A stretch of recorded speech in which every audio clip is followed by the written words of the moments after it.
snap.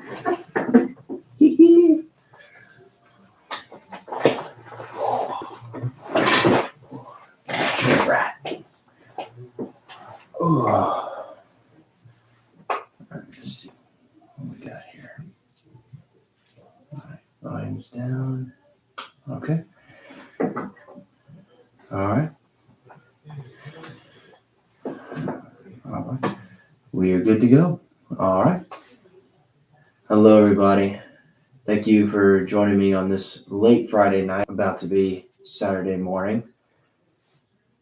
First off, I want to say, y'all, I know I've been on a little hiatus for the last couple weeks, and mainly because the holidays with Christmas, New Year's, and then I've been getting a very busy schedule lately with work, and I've been having to help out some close friends of mine, and then just dealing with personal stuff.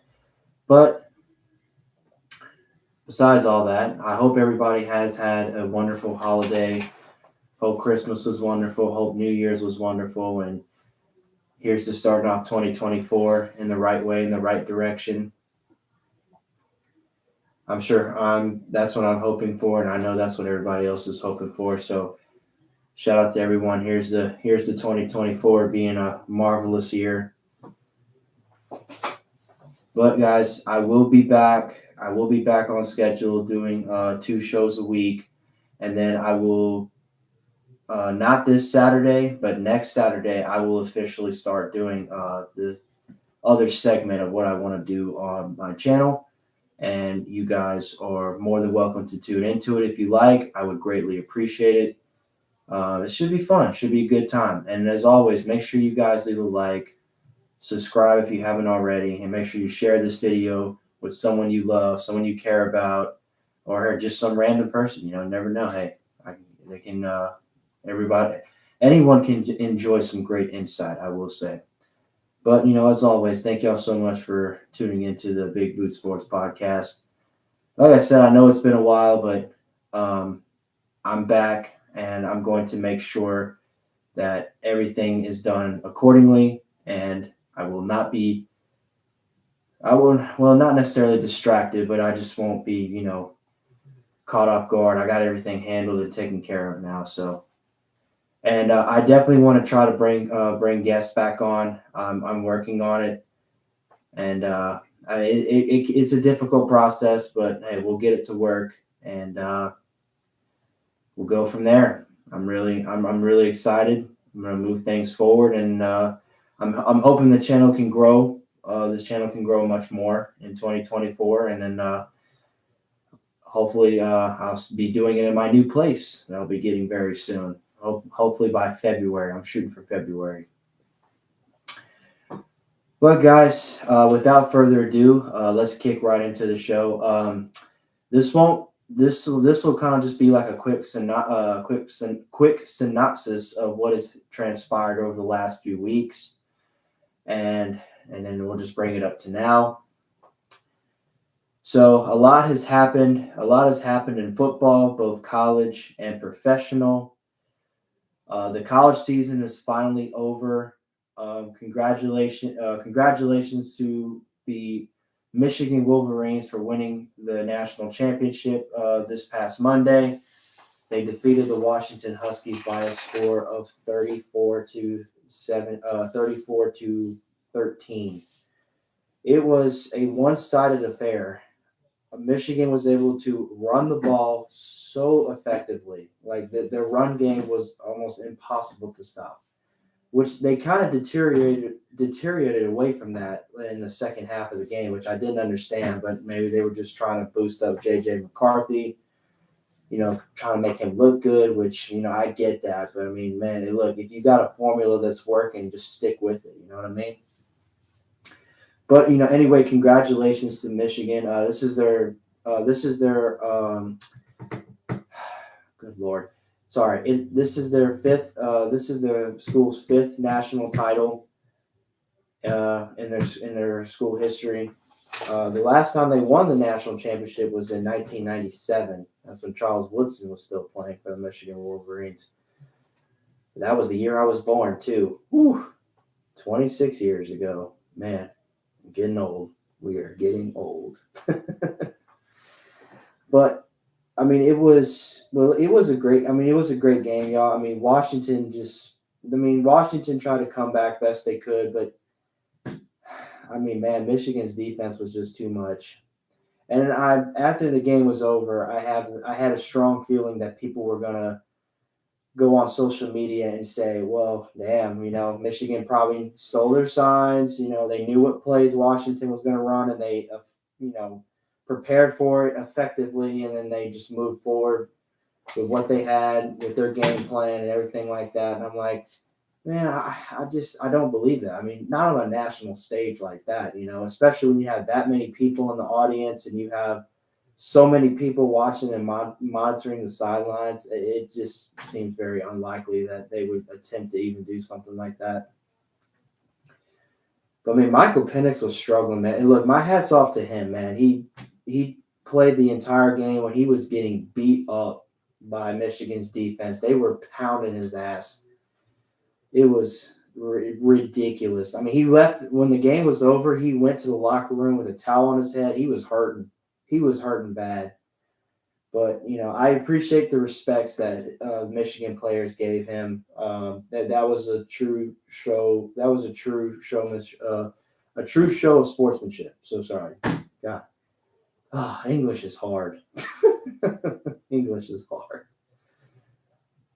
But it was. I mean, look, it was a great game, and then you realize that Michigan was pulling away when they scored that last rushing touchdown with Blake Corum. I was like, all right, this game is surely over. And honestly, both teams went for it on fourth down a lot more than I expected. Washington went for it on fourth down a couple times in the first half. It paid off for them a few times. I would say like twice in the first half. The second time they did it, it wound up leading to their first touchdown of the game, so it was well worth it. And that was when Michigan went for it on fourth down on the previous possession, but they didn't get it. And you're just like, well, so bitch. What's going to happen now? And then going into halftime, it was 17-13. And Washington just could not score again. They just could not score again after that. Now, I will say a key play happened in the third quarter. It was a fourth down for Washington.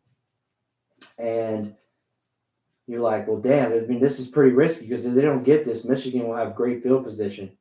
And they ran the play, and dude, Awuzie was wide open.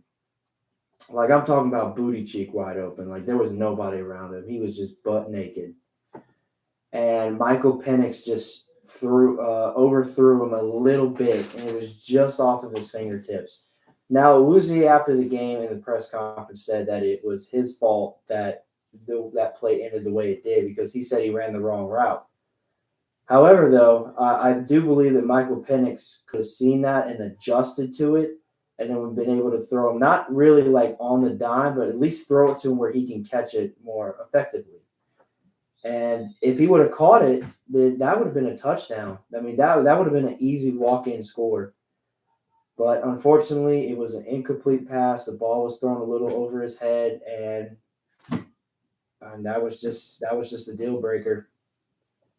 I mean, Washington had opportunities to get inside the red zone, but they just kept falling up short. But, congratulations to them, and congratulations to all the college teams that made it to a bowl game this year. And people might not think it's a big deal, but I consider it a big deal because you have to win at least 6 games in the season to become bowl eligible. And winning 6 games in college football, it could be easy, it could be hard. It just depends on what conference you play in. But with LSU, they played in the ReliaQuest Bowl against Wisconsin. LSU was down early. They were down by 14, and you're like, well, damn. I mean, here we go. We're our defense is playing horrible. Gave up the most yards in SEC. Gave up the most points as well. But Nussmeier or Nussbus what they call him. He led the offense well. He struggled at first, but however, as the game progressed, he got better and better. And I tip my hat off to him. He played a really good game.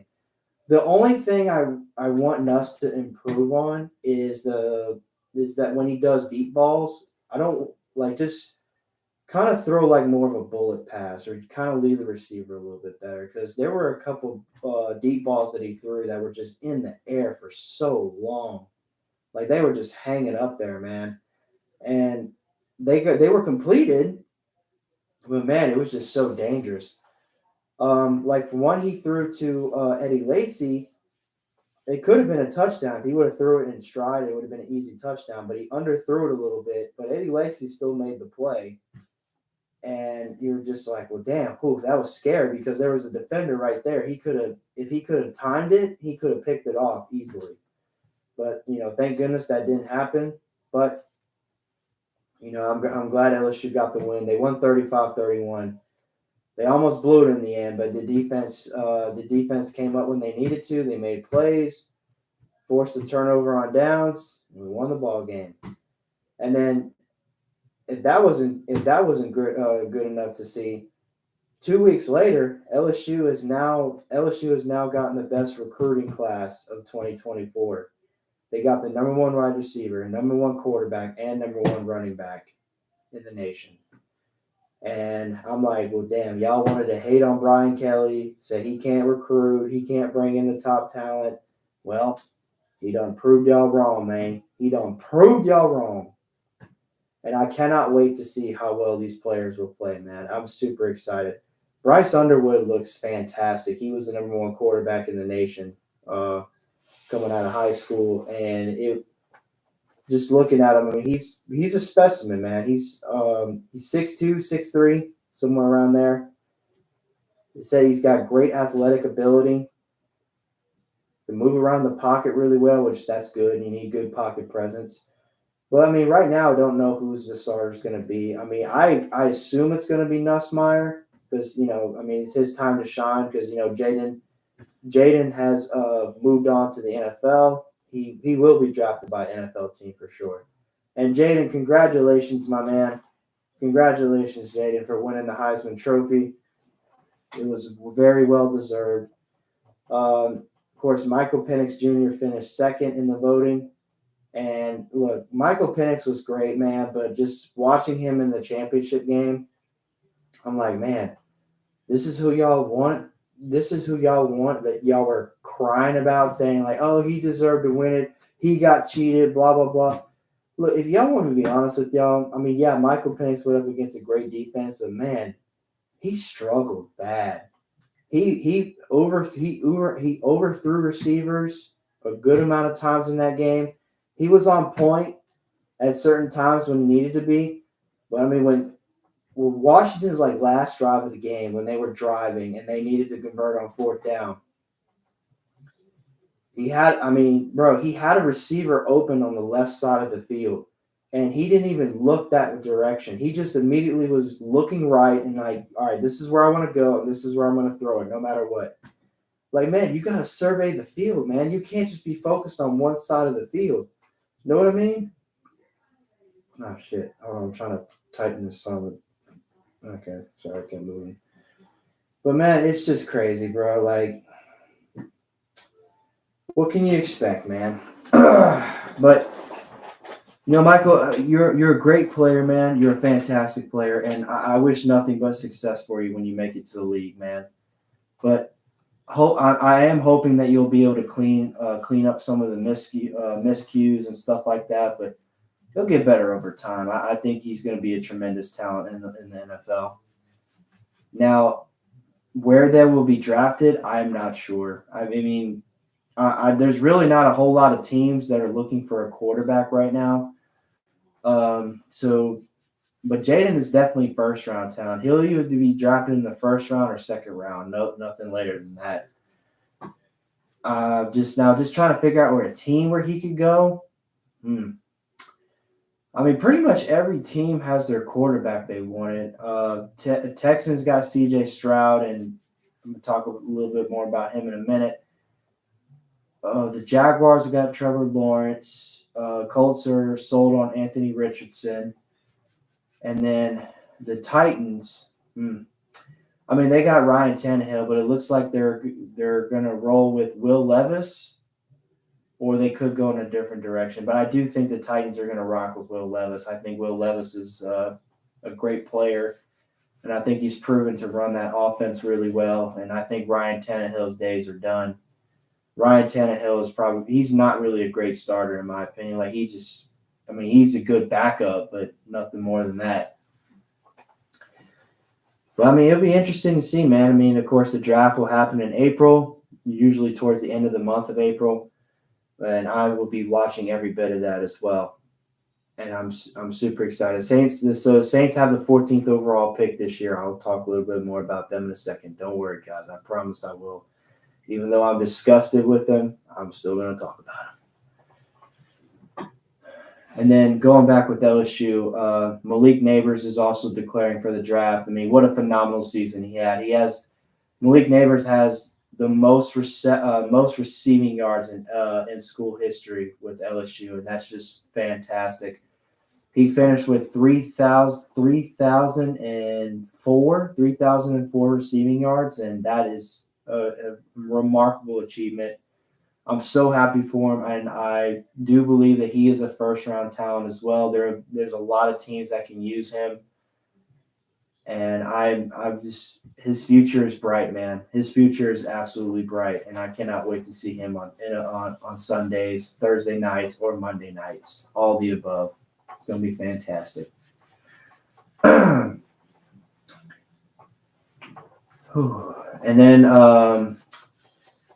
And then another big thing that has happened, y'all. Nick Saban for the Alabama Crimson Tide, he has retired from football altogether. He retired earlier this week. And honestly, I don't think anybody was expecting that. I think that blew everyone away. It was a shock to everyone. To me, I thought he was at least going to be coaching for at least another 3 to 4 more years and then retire. But I guess he just finally decided to call it quits now. And what a remarkable career he's had in college sports, college football.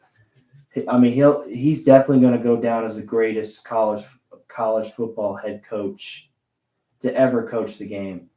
And I mean, you coach in multiple different schools. He started off at Michigan State, then he went to LSU, and then he was in the NFL for a little bit. But I mean, he was on Bill Belichick's staff when Bill Belichick was hired to coach the Browns, and then he went back to college, and then was very successful at LSU. Got him a national championship back in 2003, and then after the 2003 season, he went to coach the NFL with the Miami Dolphins.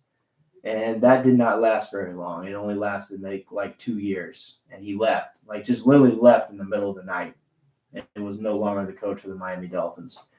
I mean, he was just a better college coach. I mean, you can't teach what you teach with your college athletes, you cannot bring to the NFL level. You can't do it the same way because NFL level, those are grown-ass men.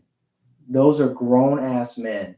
You cannot talk to them like they're college students. You can't.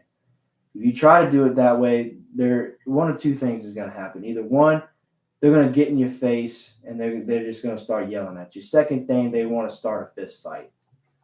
Because they're going to most NFL players are just they're all about the money. They want the bag and all this other crap. Which I respect. That's your job. That's your career. You're there to make money.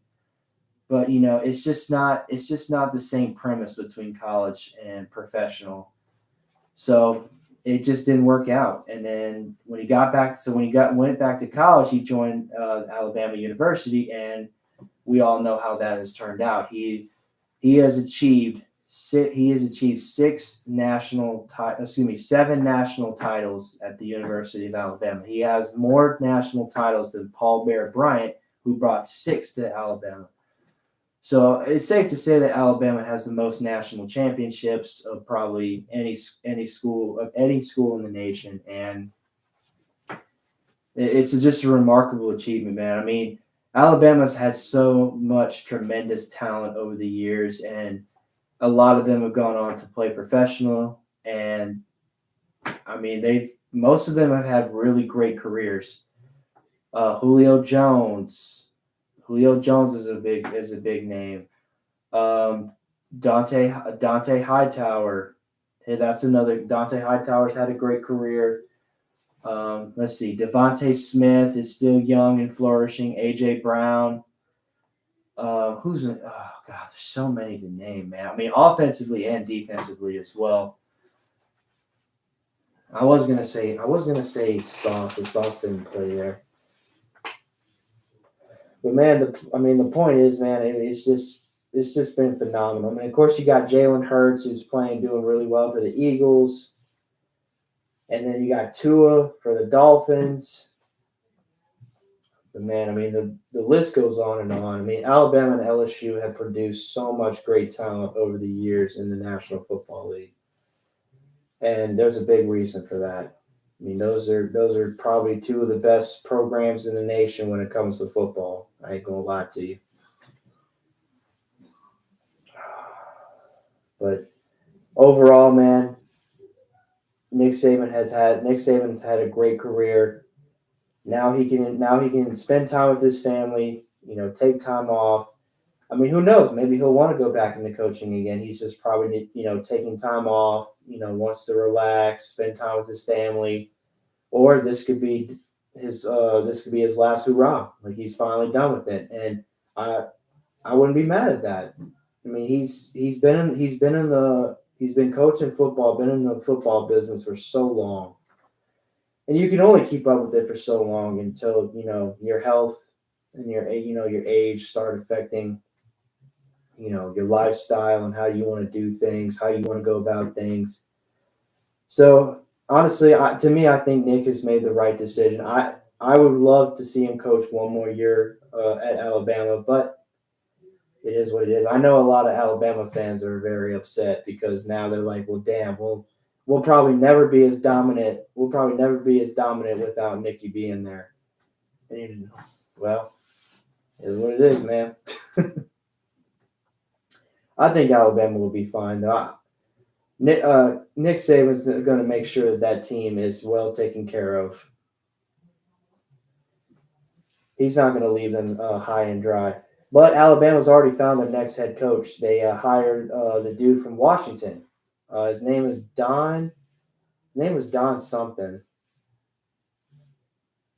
Saw it today. Kalen DeBoer. Sorry, Kalen DeBoer. He was the coach at Washington. He was hired today to be Alabama's head coach, which I was not expecting that at all. I was thinking maybe like Dabo or Lane Kiffin, like one of those guys, but I didn't think Washington's head coach would be a potential candidate. But he's now the next head coach at Alabama Crimson Tide. And, hey, man, welcome to the SEC. Hope you're ready, man. That's all I'm going to tell you.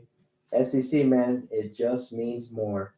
And we got two teams coming into the conference this year, Texas and Oklahoma. And with that, y'all, we have the 12-team playoff format coming into effect in 2024. So 12 total teams in a college football playoff. That's going to be super excited. I know everyone's been waiting for that, been talking about it, and now it's here. It's happening. And, man, just more and more football. I mean, hey, what else can you say, man? It's a dream come true, man. Dream come true. Yeah. And then, of course, I want to give a shout out to everyone that won their fantasy football leagues this year. Congratulations to y'all. However many y'all participated in. What a season. What a season, man. Whew. I was in 4 leagues this year, and I placed in 2 out of the 4. I'll take it. Hey, 50%. Better than nothing. So in one league, I placed second. I almost took first place, but unfortunately, I had two like 2 to 3 top players that got hurt on that day, and they just were taken out of the game early, and you're just like, well, damn. I mean, there's nothing I can do about this, man. It is what it is.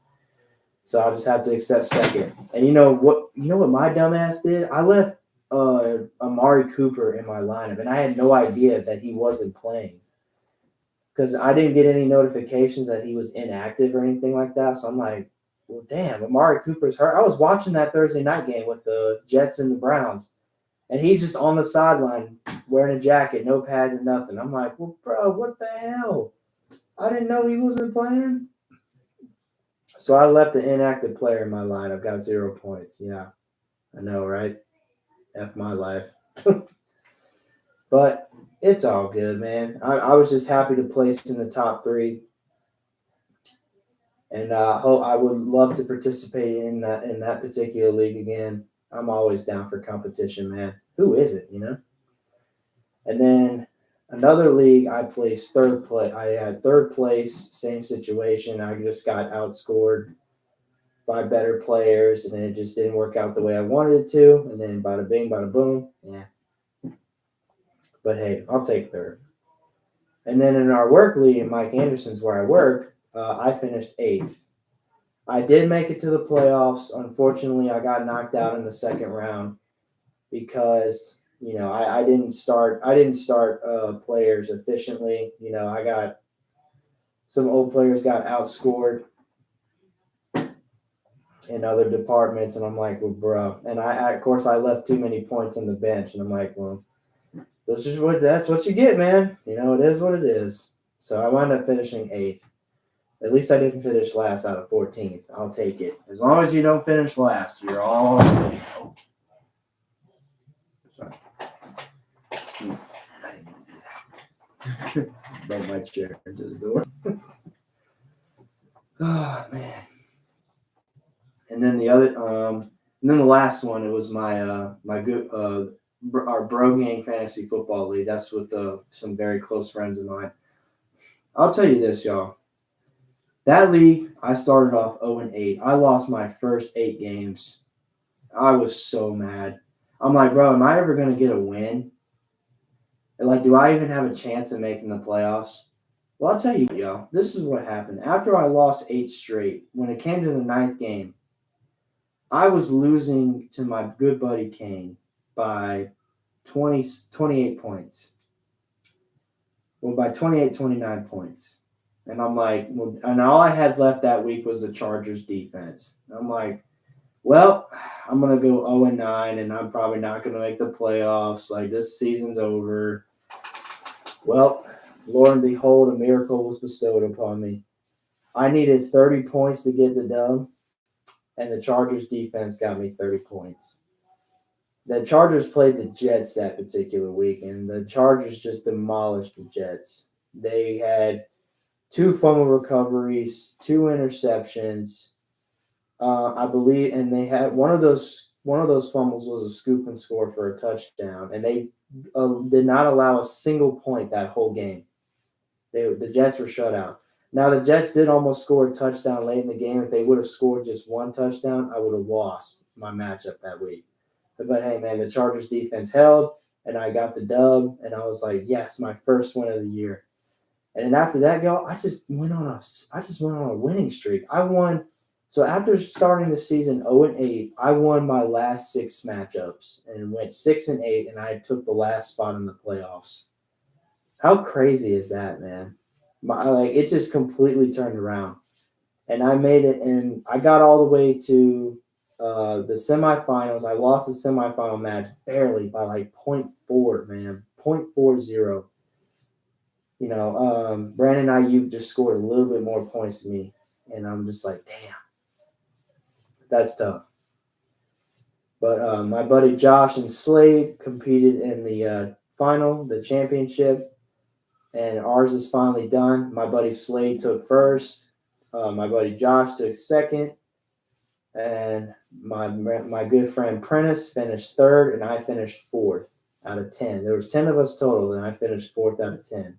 You know what? I was happy with that. I mean, after the way my season started, I'll take it, man. just what a turnaround. Just starting from last place and then going all the way to fourth. Can't beat it, man. Fantasy football, man, it's just so full of ups and downs. But you hate it, but you gotta love it at the same time. You know what I mean? And then speaking of NFL fantasy football, y'all, the NFL matchups that have obviously a lot of NFL games have happened over the last few weeks, and then we're now in the wild card of the playoffs. The regular season is finally over. There have been a few coaches that have parted ways or have been fired from certain teams. So after the horrific blowout that the Chargers had against the Raiders, it was 63 to 20 something or 28 or something like that, man. The Chargers just got absolutely destroyed against the Raiders. The Raiders were just on one that night. That was Thursday Night Football, by the way. And Brandon Staley he was literally fired the next day. I mean, I think that was the last straw for the Chargers, the organizations, be like, all right, you got to go, man. You're done. And that was well overdue. I just don't think Brandon Staley was a great head coach. I mean, his team gave up too many leads in games, in one possession games, and they just couldn't close it out. So I like the move they made, and I think it was time for the Chargers to move in a different direction. Hopefully, they can find a better head coach to bring the unit together. Because the Chargers got some great players on their squad. They just need to like kind of put the pieces together and just come together as a good unit, as a perfect unit, and they'll be winning a lot of football games. I promise you. I wouldn't be surprised if they made the playoffs next year. You know, depending on who they bring in as their next head coach. Honestly, I really don't know who's going to take the job. I know Bill Belichick parted ways with the Patriots earlier this week, which, I mean, you hate to see that because Belichick's been a part of the Patriots organization for so long. But I wouldn't be surprised if the Chargers went after him. And then speaking of the Patriots, you know, after 24 great seasons with the New England Patriots, Bill Belichick has decided to part ways with the Patriots organization, and he has left a tremendous legacy there. He's got 6 Super Bowl titles. He's got a 30-12 playoff record, over 14 AFC East Conference titles. I mean, his resume with the Patriots is incredible. Now, I know people are going to say that, well, he had Tom Brady. Tom Brady made him and stuff like that. Guys, let me tell you this. Yes, Tom Brady is the GOAT. He was a phenomenal quarterback. But Tom Brady would not have been able to do everything that he did, not by himself. The reason why the relationship between Belichick and Brady worked so well is because their mindsets were like on the same wavelength. Like Brady wanted to win just as bad as Belichick wanted to win. Belichick went in the mindset and be like, look, guys, I'm gonna coach y'all. This is my team. I'm gonna help y'all win. I'm gonna make sure y'all are successful, and this is what I'm gonna do. And Brady was like, all right, coach, I want to win just as bad as you do. Tell me what we need to do to become successful and win, and I will follow your lead as long as I play here. And that's pretty much what happened. You know, they were just like, all right, let's do this. You know, their interests were aligned, and magic happened, man. 6 Super Bowl titles for the New England Patriots, and man, what a great run it's been. And I know Patriots fans are I know Patriots fans are sad to see Belichick go, but it was time to move in a new direction. I mean, obviously the Patriots have struggled since Tom Brady has left the Patriots. But I mean, you had to move in a new direction at some point because, you know, Brady could only play for so long. I mean, I thought Mac Jones would be the answer. He had a great rookie year, but I mean, his career has not been the same since. I mean, his completion percentage and touchdown interception ratio was so horrible this year. It was so bad. I mean, I'll be surprised if Mac Jones is even on the Patriots roster this coming season. I mean, right now their quarterbacks are either Mac Jones or Bailey Zappi. That's it. Just them two.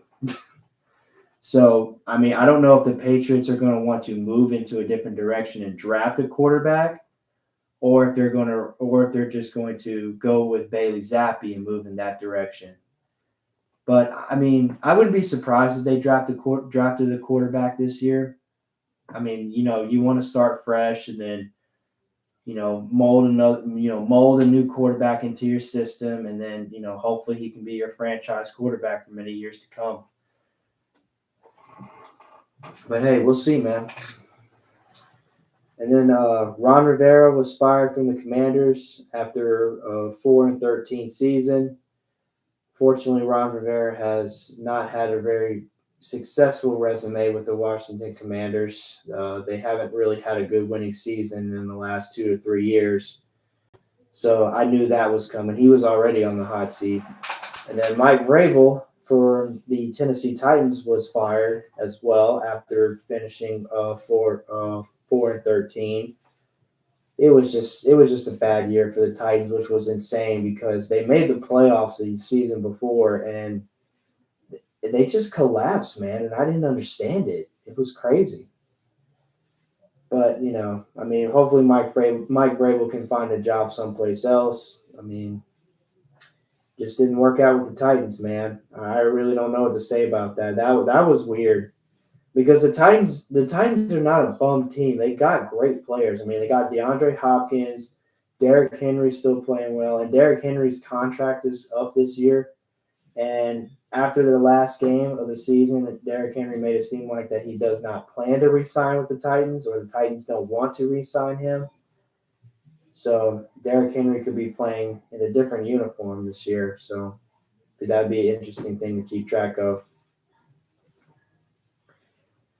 Let's see. Oh, and Arthur Smith was let go by the Atlanta Falcons after another losing season for the Falcons after finishing 6-11. They finished third in the NFC South. And, talk about that game too. I mean, so the Saints, in order for them to make the playoffs, they would have to win their last 2 games and hope that the Bucs would lose against the Panthers in order for us to win the division. That was one way we can make it into the playoffs. The other way was that both Seattle and Green Bay would have to lose their games, and we would take the last spot in the playoffs for the NFC.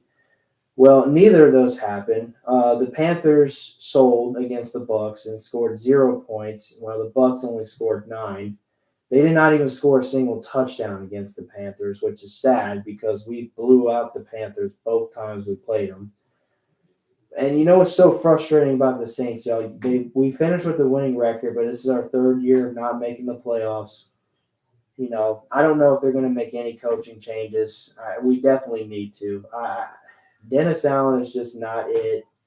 I don't like Pete Carmichael as our OC. And what's even more frustrating is that the Saints got hot like at the very end of the season, but it was too little too late. Like the last 4 or 5 games we played, our team was playing great. And I'm like, bro, where has this been all season? And our offense was starting to open up more. We were getting it to our playmakers. I'm like, bro, why did this take so long? Why is our offense finally starting to click and gain momentum the way it is? We're spreading the ball around. We're making sure we're confusing the defense. Like, bro, where was this? Why is this taking so long to develop? But yeah, man, it was frustrating. We beat the Bucs and we beat the Falcons. We won our last 2 games, but the Buccaneers won the NFC South because they had a better record in our division. They only lost to 1 NFC South team, while we lost to 2. We lost to the Bucs and the Falcons. The Buccaneers only lost was to the Falcons. So they wound up getting the 4th seed in the NFC. But however, they could I would not be surprised if the Buccaneers won their first wild card game. or won their playoff game. They're playing against the Eagles, who have been struggling really bad. Like they're on the verge of collapse. I mean, the Eagles have gone 1-5 in their last 6 games, and their only win was against the Giants. They barely beat the Giants too. And you're just like, well, damn, what is going on with the Eagles, man? They are struggling really bad. And now on top of that, they had 3 of their key players get hurt in the last game against the Giants. And hopefully it's not too serious, because you're going to need all the help you can get, all your superstars to play. I mean, this is playoff time. This is crunch time. All hands on deck, you know? But, man, this is it's just wild, man, you know? I mean, third year of not making the playoffs. I mean, it's just unacceptable, man. I mean, there's definitely going to be some roster changes for sure. I don't see Michael Thomas coming back and playing for New Orleans this year. I think his time in New Orleans is over with, and then we're just going to keep Chris Olave as long as we can. Olave is fantastic. He finished with another 1,000-yard season this year, and he's just getting better and better as the seasons go along. And I'm just super excited to continue to watch him play in a New Orleans Saints uniform. But as they say, y'all, better luck next year. Hopefully we will come out as a better team in the 2024 season.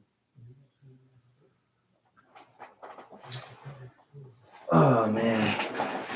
And of course, you had some other craziness happen around the league as well. Oh my Lord. So sorry, y'all. The Broncos are dealing with their situation with Sean Payton and Russell Wilson not clicking together, not getting on the same page. The Broncos went on a good winning streak, and then they just collapsed all of a sudden. Like, they just couldn't get it together. I mean, you saw on the sideline against the Lions, like, just Sean just going off on Russell Wilson for not being able to make plays when they needed to. Oh, man. I was curious to see what will happen there if Russell Wilson wants to play with the Denver Broncos anymore. But I tell you, a team that has been on fire that could be a dark horse in the playoffs, the Cleveland Browns, man. Ever since Joe Flacco has came off the bench or got signed onto the active roster from the Browns, he has been playing lights out, man. Joe Flacco is proving that he still can play, man. He has been phenomenal. I mean, the Browns are just continuing their stride. Offense looks great. Defense is playing fantastic. I mean, I consider them a dark horse right now. The AFC North has 3 teams in the playoffs. They got the Ravens, the Browns, and the Steelers.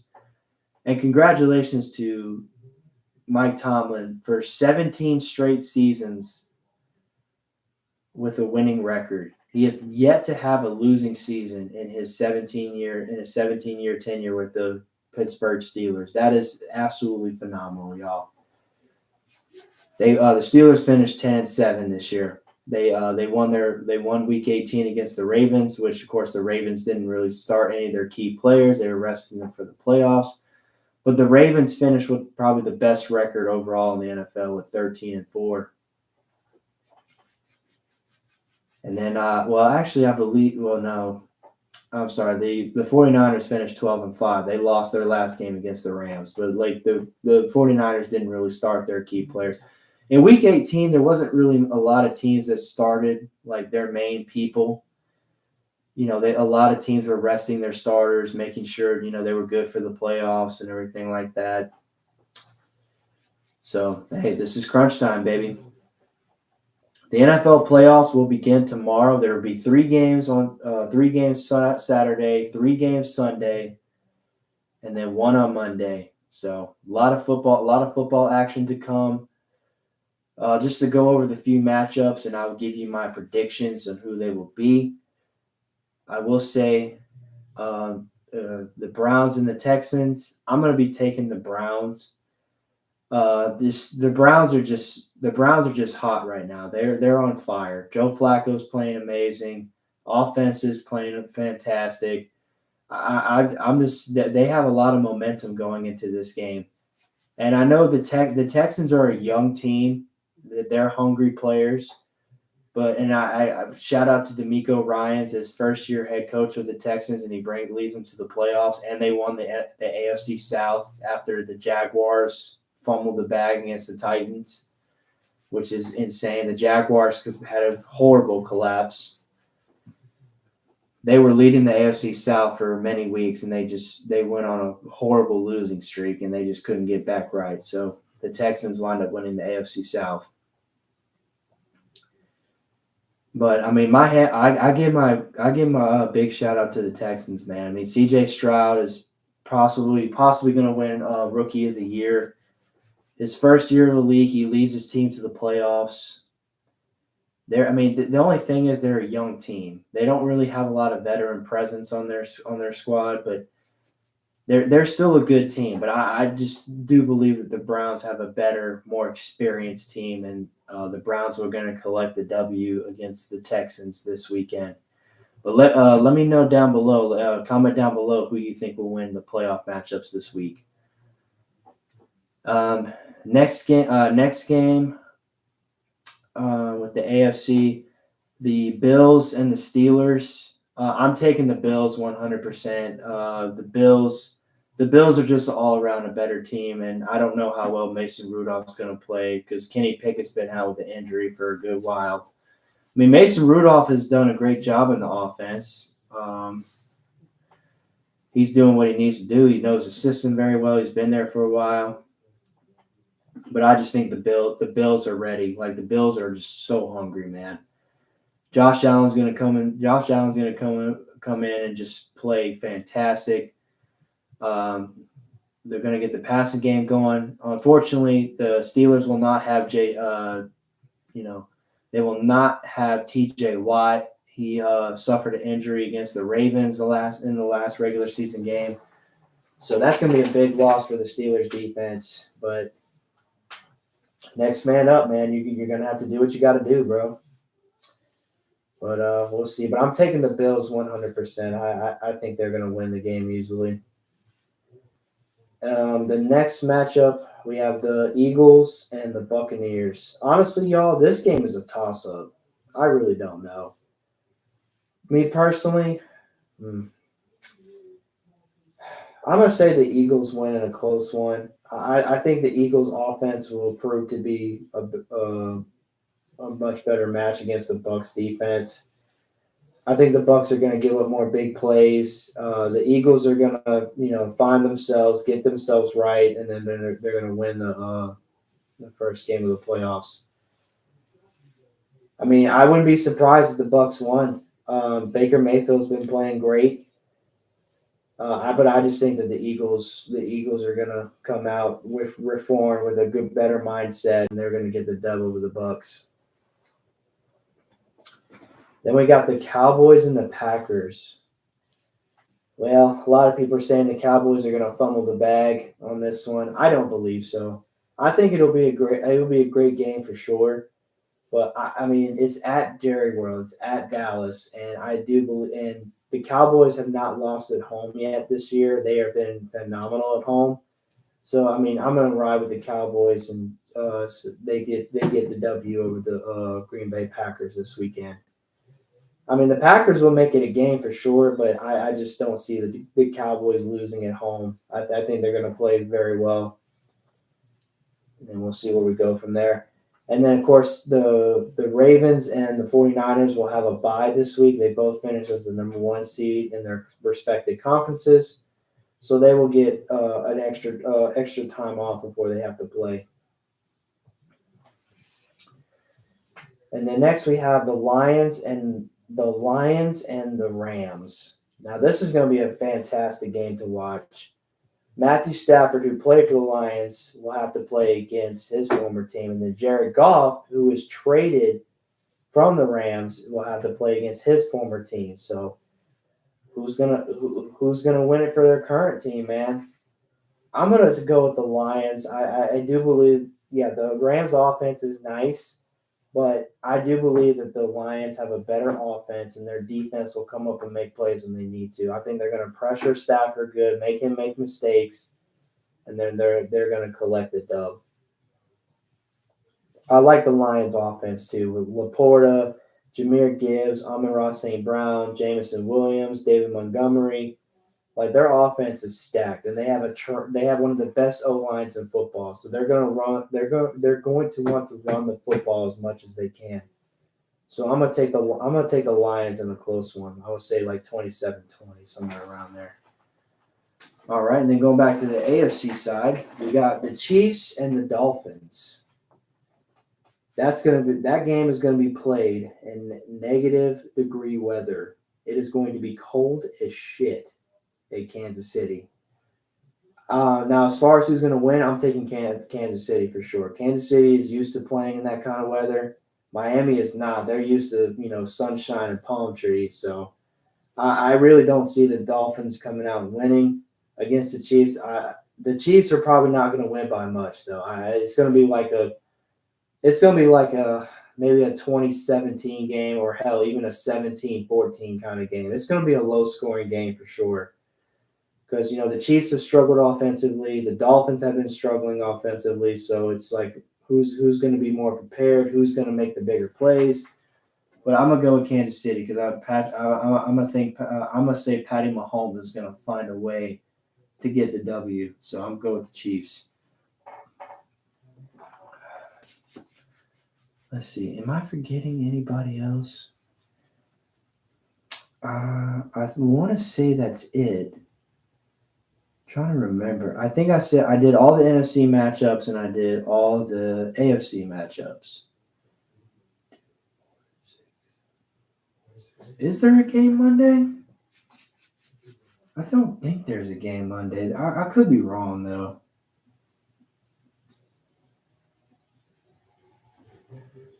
Let's see. I do not think there's a game on Monday.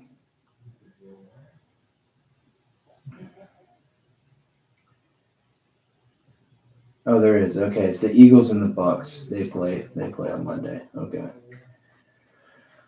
Okay. Yeah, so I pretty much got all the matchups laid out. All right. So yeah, y'all. But honestly, y'all comment down below who you think will win their playoff matchups this week, and tell me what you can let me know why, or who you think this or why you think that. But y'all, as always, I'm going to cut it off right there. I know it's getting a little late, but I wanted to give a quick synopsis of what everything has happened. I know I wasn't able to touch on everything. But I will definitely talk more about it next week and the week after and so on. Like I said, I'm super excited to be back and getting things going again. But thank y'all so much for still sticking with me, bearing with me. I really do appreciate y'all. Y'all are fantastic. But as always, y'all, I hope y'all have a wonderful night, have a wonderful weekend, and I will see y'all next week. Peace. I love y'all. Bye.